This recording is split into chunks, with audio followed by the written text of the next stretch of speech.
Hey guys, welcome back. In today's video, I want to talk about one of my favorite recording techniques, which is to add distortion to vocals. Tracking your vocals with distortion has the tendency to enhance the vocal performance, even if you don't use the distortion on the final mix. One experiment I urge you to try is record your vocals in a manner where you can monitor yourself and hear the distorted track of your vocals. But in the final mix, make sure that you have a clean vocal take and a distorted vocal take that are separated, and then simply mute the distortion and listen back to the song with your clean vocal take that was tracked. And I think that you'll find you enjoy the performance a lot better of your vocals having sung them with distortion on them versus if you were to just sing them clean. One reason why I think that this works really well is because if you're somebody who is used to playing out live, playing in clubs or shows or basements or whatever, you're used to hearing your voice amplified back to you through speakers.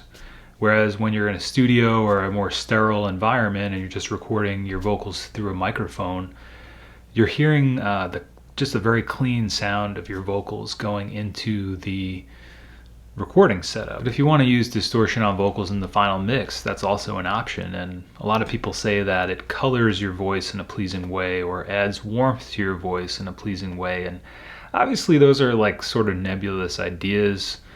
If somebody's saying, you know, it's coloring your voice, well, what does that mean? Are you hearing a color? I mean, I think it definitely goes from sounding like yellow to more orange or red, like more of a fiery kind of alive sound. But again, that's just me, and you know, everybody is kind of subjectively hearing things differently. But that's another good reason to use distortion on vocals if you're trying to get your vocals to sit in a certain range of frequency mix or frequency mix, I don't know.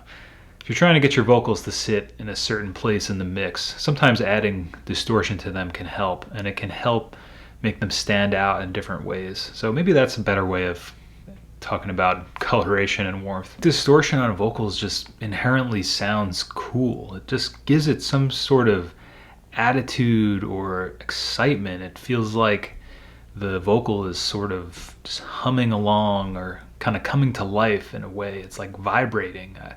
It's hard to describe. I never really tried to put into words why I thought I liked it, other than, yeah, there's something about it that, tying into the first reason, it just has a habit of enhancing a vocal performance. I think it kind of gives you just like a license to kind of, it just gives you this certain confidence maybe. So that's why I think definitely just even trying it to see, even if you don't want to use it in the final mix again, but just giving it a shot to seeing how it makes you feel when you're singing it. It might make you feel different and give your vocals a different kind of feel than what you're normally used to singing like. More stuff than you think today uses some form of distortion on vocals.